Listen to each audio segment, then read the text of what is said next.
Welcome to part 11 of SSC PYQ series on algebra. First question में हमें x की value दी हुई है 4√15/√5 प्लस √3 और हमसे इस एक्सप्रेशन की वैल्यू पूछी जा रही है। अगर हम इस एक्सप्रेशन को ध्यान से देखें तो यहाँ लिखा हुआ है x plus √20 x minus √20, x plus √12 x minus √12। अगर हम ऑब्जर्व करें तो हमें यहाँ पे एक कॉन्सेप्ट की याद आनी चाहिए जो कि है कॉम्पोनेंडो एंड डिविडेंडो, क्योंकि उसमें भी कुछ ऐसा ही होता है, numerator plus denominator, numerator minus denominator.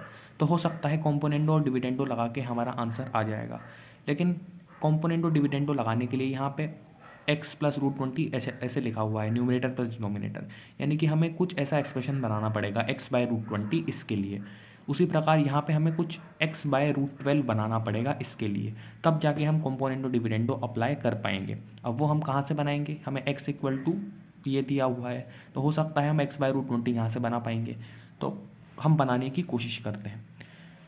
x की वैल्यू है 4√15/√5 प्लस √3। अब मुझे x अपॉन √20 बनाना है, तो मैं इसको एक्सपेंड करके लिख दूंगा। 4 को लिख दिया 2 × 2 और √15 को लिख दिया √3 × √5 और नीचे एज इट इज़ लिख दिया। अब मुझे यहाँ पे क्या लाना है, √20। √20 जो होता है वो होता है √2 × 2 × 5 लिख सकते हो, यानी कि 2 बाहर आता है तो 2√5, यानी कि x अपॉन 2√5 मुझे निकालना है। अब 2 और √5 में यहाँ से इन दोनों को ले लेता हूँ, तो ऊपर क्या बच जाएगा, 2√3/√5 प्लस √3, तो x अपॉन 2√5 ये आ जाएगा। उसी तरीके से मुझे इसके लिए x अपॉन √12 की वैल्यू पता लगानी है, और √12 होता है 2√3, तो x अपॉन 2√3 या x अपॉन √12 क्या हो जाएगा, मैं 2 और √3 को ले लूँगा, तो यहाँ बचेगा 2√5 अपॉन √5 प्लस √3। अब बस मुझे कॉम्पोनेंडो डिविडेंडो लगाना है और मेरा आंसर आ जाएगा। कॉम्पोनेंडो डिविडेंडो लगा के और फिर ऐड करना है। फर्स्ट वाले में कॉम्पोनेंडो डिविडेंडो में लगाऊंगा तो क्या आएगा, लेफ्ट साइड में क्या आएगा, x प्लस √20, वही numerator plus denominator, numerator minus denominator. इसकी वैल्यू किसके बराबर आएगी, यहाँ पे कॉम्पोनेंटो डिविडेंडो लगाओगे, numerator plus denominator, numerator minus denominator, तो जब ऐड करोगे तो 3√3 प्लस √5 हो जाएगा, और जब सब्ट्रैक्ट करोगे तो √3 माइनस √5 हो जाएगा। उसी तरीके से यहाँ पे कॉम्पोनेंटो डिविडेंडो लगाओगे तो आएगा x प्लस √12 x माइनस √12, और इसकी जो वैल्यू आएगी वो किसके बराबर आएगी, यहाँ पे जब कॉम्पोनेंटो डिविडेंडो लगाओगे और यहाँ पे लगाओगे तो आएगा 3√5 प्लस √3 अपॉन √5 माइनस √3, और फिर जो ये आंसर्स आए थे, इसका ये आया था, इसका ये आया था, उन दोनों को ऐड कर देंगे तो कुछ ऐसा आ जाएगा। और ये जो एक्सप्रेशन है यही हमें निकालना है, तो हम बस इसको सॉल्व कर लेते हैं। अब यहाँ पे √3 माइनस √5 है, यहाँ √5 माइनस √3 है, तो हम क्या करेंगे, दोनों सेम ही लिखे हुए हैं, बस साइन का डिफरेंस है, तो हम √3 यहाँ से माइनस कॉमन लेंगे, माइनस कॉमन लेंगे तो यहाँ क्या बचेगा, √3 माइनस √5, फिर उस माइनस को हम ऊपर भी लिख सकते हैं, कोई दिक्कत वाली बात नहीं है। तो ऊपर वाली जो टर्म है वो माइनस हो जाएगी और नीचे जो डिनोमिनेटर है वो सेम हो जाएंगे, √3 माइनस √5, ऊपर वाली टर्म माइनस हो गई। अब 3√3 माइनस √3 करोगे तो 2√3 आएगा, और √5 माइनस √5 माइनस 3√5 करोगे तो माइनस 2√5 आएगा। तो मैं 2 दोनों में से कॉमन ले लूँगा तो √3 माइनस √5 बचेगा, फिर √3 माइनस √5 कैंसिल होकर 2 हमारा आंसर हो जाएगा। इस तरीके से इस क्वेश्चन को सॉल्व करेंगे जो कि पूछा गया था एसएससी सीएचएसएल में। बढ़ते हैं अगले सवाल की तरफ।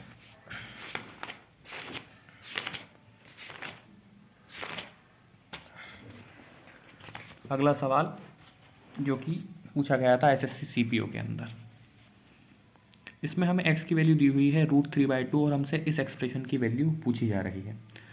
अगर हम देखें, हम कुछ ट्रिक लगाने की कोशिश करें तो उन ट्रिक से सवाल सॉल्व नहीं हो पाएगा, तो इसको हमें पूरा ही सॉल्व करना पड़ेगा। अब पूरा कैसे सॉल्व करेंगे, इसमें 2 टाइप के एक्सप्रेशन दिए हुए हैं, एक तो ये दिया हुआ है और एक ये दिया हुआ है, तो हम दोनों को इंडिविजुअली सॉल्व कर लेते हैं, फिर ऐड कर देंगे तो हमारा आंसर आ जाएगा। अगर हम फर्स्ट एक्सप्रेशन को उठाएं, √1 plus x upon 1 plus √1 plus x. अब ये नीचे यहाँ पे हमें अंडर रूट दिख रहा है, तो हम क्या करते हैं, जनरली रैशनलाइज करते हैं। तो रैशनलाइज हमने कर लिया, अपोजिट साइन से मल्टीप्लाई डिवाइड किया। जब आप इसको सॉल्व करोगे तो ऊपर तो आ जाएगा √1 plus x minus 1 minus x, और नीचे आ जाएगा a² माइनस b² के फॉर्मूले से माइनस एक्स। तो ये आ चुका है √1 plus x minus 1 minus x upon minus x. उसी तरीके से जो हमारी सेकंड टर्म है वो है √1 minus x upon 1 minus √1 minus x. यहाँ पे भी हम रैशनलाइज करेंगे, रैशनलाइज करने के बाद हमारा कुछ आएगा √1 minus x upon √1 minus x plus 1 minus x upon x. अब जब फर्स्ट टर्म है और सेकंड टर्म है वो जो हमने निकाली है उनको ऐड करना है, तभी हमारा फाइनल रिजल्ट आएगा, तो हम उसको ऐड कर देते हैं। फर्स्ट टर्म लिखी, सेकंड टर्म लिखी, सेकंड टर्म में माइनस एक्स था। अब क्योंकि ये माइनस एक्स था तो मैं इस नेगेटिव साइन को ऊपर लेके जाऊंगा, जैसे पिछले क्वेश्चन में किया था, ताकि मेरा डिनोमिनेटर सेम हो जाए और फिर मैं आसानी से इनको ऐड कर पाऊँ।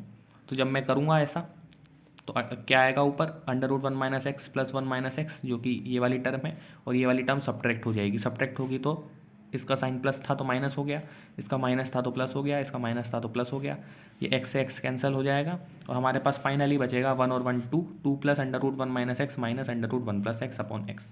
अब क्या करेंगे, अब हमारा एक्सप्रेशन सिंप्लीफाई हो चुका है, अब हम बस वैल्यू पुट कर देंगे।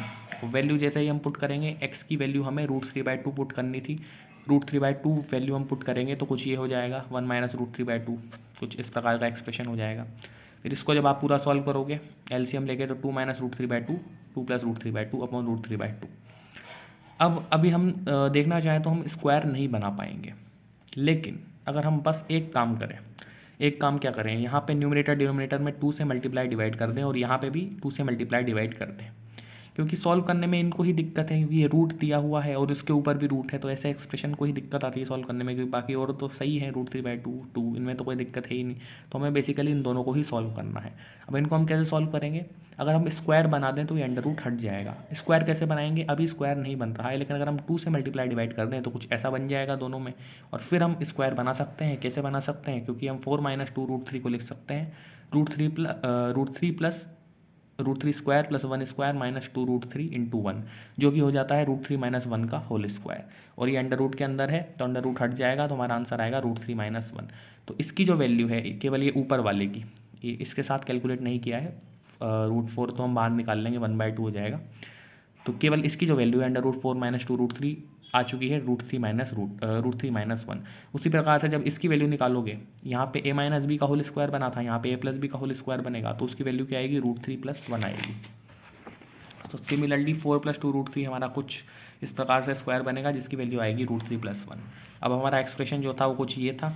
अब 4 माइनस 2 √3 की जगह हमने रख दिया √3 माइनस 1, और ये √4 था तो 2 आ गया। उसी प्रकार से नेगेटिव साइन √3 प्लस 1 अपॉन 2 था, और यहाँ नीचे √3/2। अब इसको सॉल्व करोगे तो √3 से √3 कैंसिल हो जाएगा, ऊपर बचेगा -1 यानी -2, -2/2 यानी कि -1, 2 में से -1 ऐड मतलब 2 में हम सब्ट्रैक्ट करेंगे 1 को, तो 1 बचेगा ऊपर और नीचे बचेगा √3/2, 1 अपॉन √3/2 होता है 2/√3। इस तरीके से इसका आंसर आ जाएगा। अगला सवाल जो कि पूछा गया था एसएससी सीजीएल टीयर 2 में। अब ये सवाल जो है हल्का सा ट्रिकी है, ज़्यादा मुश्किल नहीं है, बहुत ही ईजी है वैसे तो, लेकिन थोड़ा सा फंसाया जा सकता है। इसमें कहा गया है कि a³ b और ABC जो है वो बराबर हैं और 180 के बराबर है दोनों ही, और ABC यहाँ पे पॉजिटिव इंटीजर्स हैं। Then the value of C is, जब भी पॉजिटिव इंटीजर्स होता है तो हमें समझ आ जाता है कि जो ये नंबर लिखा हुआ है इसको हमको प्राइम फैक्टराइज करना पड़ेगा। अगर हम 180 को प्राइम फैक्टराइज कर दें तो कुछ ऐसा होगा 2 × 2 × 3 × 3, 2 2 4, 4 3 12, 12 3 36, 36 × 5 होता है 180। हमने प्राइम फैक्टराइज कर दिया। अब हम कुछ ऐसा एक्सप्रेशन बनाने की कोशिश करते हैं ताकि हम a b की वैल्यू पता कर पाएँ और फिर c की भी पता कर पाएँ। अगर आप ध्यान से देखोगे ये किसी का क्यूब लिखा हुआ है, इंटू b लिखा हुआ है, लेकिन इसमें हम किसी नंबर का, किसी प्राइम फैक्टर का क्यूब नहीं बना पाएंगे। क्यों हम नहीं बना पाएंगे, क्योंकि यहाँ क्यूब बनाने के लिए कोई कम से कम एक नंबर तो 3 बार आना चाहिए, लेकिन कोई सा भी नंबर 3 बार नहीं आ रहा है। 2 × 2 2 जो है 2 बार आ रहा है और 3 जो है 2 बार आ रहा है, यानी कि हम क्यूब तो नहीं बना पाएंगे। और यहीं पे बच्चे अटक जाते हैं कि हम कैसे करें इसको आगे। लेकिन आपको ध्यान रखना चाहिए कि 180 को ऐसे तो हम लिख ही सकते हैं, लेकिन साथ में वही मैंने लिख रखा है यहाँ पे कि no number is repeating 3 times. लेकिन 180 को हम 1³ × 180 तो लिख सकते हैं, क्योंकि और तो कोई तरीका नहीं है क्यूब के फॉर्म में लिखने का। आप कहोगे कि हम किसी तरीके से मल्टीप्लाई करके बना लें, नहीं, प्राइम फैक्टर में ही जब वो क्यूब नहीं बन पा रहा तो मल्टीप्लाई करके तो बनेगा ही नहीं, कोई चांस नहीं है। तो हमें बस ऐसा ही एक ही तरीका है क्यूब बनाने का, वो है 1³ × 180। तो अब आप कंपेयर करोगे, ये हमें क्या दे रखा था, a³ भी दे रखा था, तो a की वैल्यू 1 आ जाएगी। अब a की वैल्यू 1 आ चुकी है, इसी एक्सप्रेशन से b की वैल्यू 180 आ जाएगी। ठीक है, अब c की जो वैल्यू है वो क्या आएगी, c की वैल्यू 1 आएगी, क्योंकि इसको हम ABC भी लिख सकते हैं। a की वैल्यू है 1, b की वैल्यू है 180, तो अब 180 बनाना है तो c की वैल्यू भी 1 ही होनी चाहिए, तो c की वैल्यू भी 1 आ जाएगी। तो इस तरीके से हमें बताना क्या था, c की वैल्यू जो कि है 1, तो हमारा आंसर सेकंड हो जाएगा, जो कि टीयर 2 में पूछा गया था। अब अगर आपको जस्टिफिकेशन चाहिए कि ये सही है या नहीं है, तो वो भी आप चेक कर सकते हो। कैसे, a³ b जो है वो ABC हमें दे रखा था, अगर हम ABC को LHS में लेके जाएंगे तो हम a और b कॉमन ले सकते हैं, मतलब a b कॉमन ले सकते हैं। a b कॉमन लेंगे तो यहाँ बचेगा a² - c। अब देखो यहाँ पे या तो a भी 0 होगा या फिर a² - c 0 होगा। अगर लेकिन यहाँ पे ए बी ज़ीरो नहीं हो सकता है। क्यों नहीं हो सकता है? क्योंकि हमसे कहा गया था कि ए बी और सी जो है पॉजिटिव इंटीजर्स है। अब अगर ए बी सी पॉजिटिव हैं तो ए और बी भी पॉजिटिव हैं। अगर ए और बी पॉजिटिव है तो उनका प्रोडक्ट ज़ीरो तो नहीं आ सकता है, यानी कि ये नंबर तो ज़ीरो नहीं हो सकता, तो इसको ही ज़ीरो होना पड़ेगा। अगर ये ज़ीरो हो जाएगा तो ए स्क्वायर की वैल्यू सी आएगी। और आप देख भी लीजिए, इस ए की वैल्यू 1 है, सी की वैल्यू 1 है, इस इक्वेशन में रखोगे तो सेटिस्फाई हो रही है, यानी कि हमने जो ए और सी की वैल्यू निकाली है और बी की वो सही निकाली है, तो यहाँ से जस्टिफाई भी हो गया। बढ़ते हैं अगले सवाल की तरफ। The value of the expression, ये एक्सप्रेशन दिया हुआ है, इसकी हमें वैल्यू निकालनी है x इक्वल टू 16 पे। देखने में तो ये बड़ा एक्सप्रेशन है और 16 पे हम निकालेंगे तो हमें 16 का क्यूब, 16 की पावर 4 ऐसे निकालना पड़ेगा, लेकिन ये बहुत ही ईजी बन जाएगा। वो देखते हैं कैसे। देखो x power 4 minus 17 x cube ये दिया हुआ है, x की वैल्यू 16 डालनी है। ठीक है, हमने x की वैल्यू 16 डाल दी, 16 पावर 4 ये सब हमने डाल दिया x की जगह।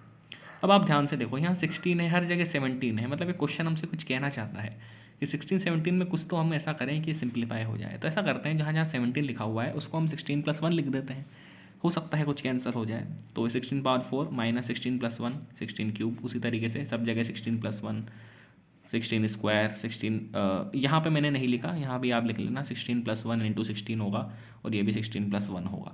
जब आप इसको सॉल्व करने जाओगे तो इसको अगर सॉल्व करोगे तो 16 × 16 क्यूब यानी कि 16 पावर 4, लेकिन इसका साइन माइनस आएगा तो इस वाले से कैंसिल हो जाएगा, फिर बचेगा -16 क्यूब। उसी तरीके से यहाँ सॉल्व करोगे तो +16 क्यूब। तो ऐसे जो टर्म्स हैं वो कैंसिल होती जाएंगी और लास्ट में जो आपका बचेगा वो -16 + 17 बचेगा, तो आपका आंसर 1 आ जाएगा। इस तरीके से इस क्वेश्चन को सॉल्व करेंगे जो पूछा गया था FCI असिस्टेंट ग्रेड 3rd में। मिलते हैं आगे की वीडियोज़ में।